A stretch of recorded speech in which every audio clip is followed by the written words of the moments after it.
What's your another poem? Okay, well, where you're asking those questions or answering those answers or something like that. Well, here's one that's in the book called Concentration.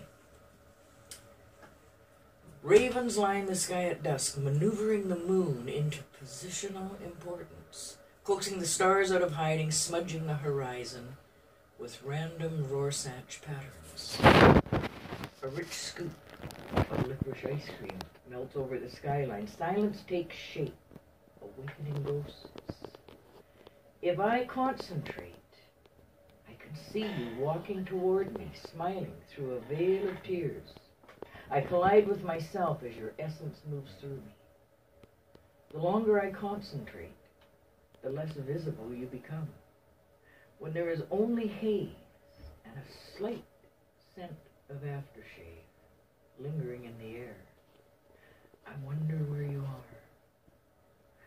I wonder where you are. All right, now I'm going to ask my standard question. The air conditioning came on just a little bit. It's pretty hot in here, but you can leave the door open if you want. If you want to be cooler. Yeah.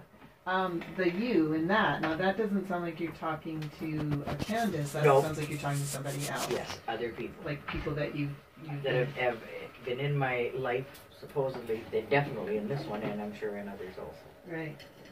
I was describing, the reason I asked is this like a new thing that you're thinking about, because it was partially summer, but about a month ago I was feeling really dreamy, like I wasn't really kind of quite here, and I sort of said something about that on Facebook.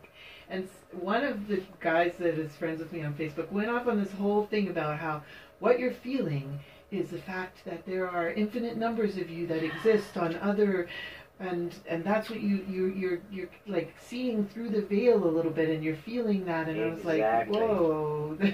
True. And then you come in here and you start talking about this very thing. I'm like, so I wondered, and he's about my age, and you're a little bit older than me, and so I was just thinking if it's like something where we just sort of start settling into that, like we kind of just become more aware of it again or something, like we maybe probably knew of it when we were, if this is true, we probably had that sense when we were really small. You know why I'm sure we did? My granddaughter, when she was about 2.5 years old, we were laying in bed one night, and I said, I forget why, I said, oh, Nana's getting old, and she said, oh, well, don't worry, Nana. And I said, well, you know, I won't be here forever, I'm gonna be gone one day. She said, well, don't worry about that, you'll just come back and be reborn again. And this is at 2.5, and I said, Wow. why would you say that? She said, because it's true, and she knows nothing about it at this age. Wow. Yeah, she's just barely talking. Yeah. Did you feel that when you were younger? I remember when, I feel like this is weird talking about this in public on air. You brought it up. Well, just to sort of, help with Candice, but I remember when I was a lot, like until I was about 6 years old, I had this recurring dream in great detail, and it was the same dream every time, and it was like in a war, like in I won't go into all these details, but it was something that I would not have known. Okay.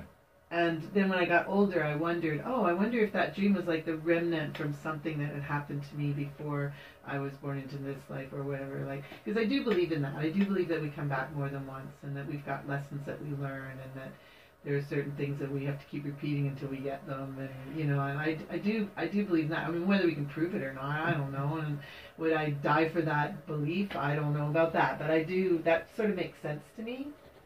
Yeah. Well, know. It doesn't make any sense to think of, like, why would everything end, Why bother if it's all going to end?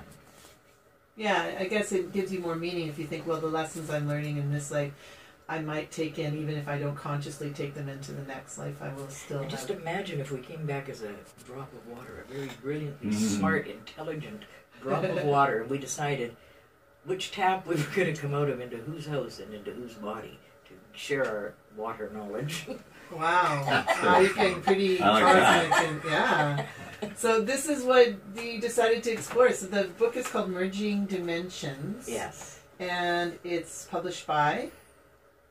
Ecstasis Editions. Okay. And how did you get published? What was the process there?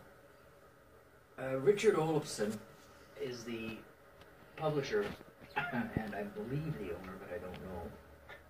And I had invited him to be a guest at a Royal City Literary Arts Society fundraiser membership drive a couple of years ago. Anyway, he got a couple of my books there. I got a couple of his.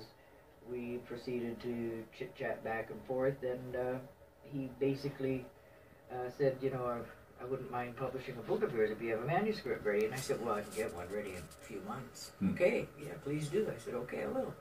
And that's actually on the front of the book. That's my painting also. Oh, Merging Dimensions. Wow. Yeah. So you kind of see Multi-talented. the dimensions. If you look on the very front, they kind of, right there's another things happening above there. Oh, okay. There's another dimension that's merging. It looks way better in the actual painting So that than they're on the like- book cover. So it's like horizontal levels? Yes. Like that? Yeah, Yeah. exactly. So when people buy this book, where can they buy it so they can see this and read all these poems and I'm figure not out sure what where they can buy it from me, but Ecstasis has quite a few distributorships throughout North America, so I guess the best way to buy it would be to go onto www.ecstasis editions. Okay, and that's And probably it's on Amazon, I just don't know. Okay, that's EKSTASIS editions.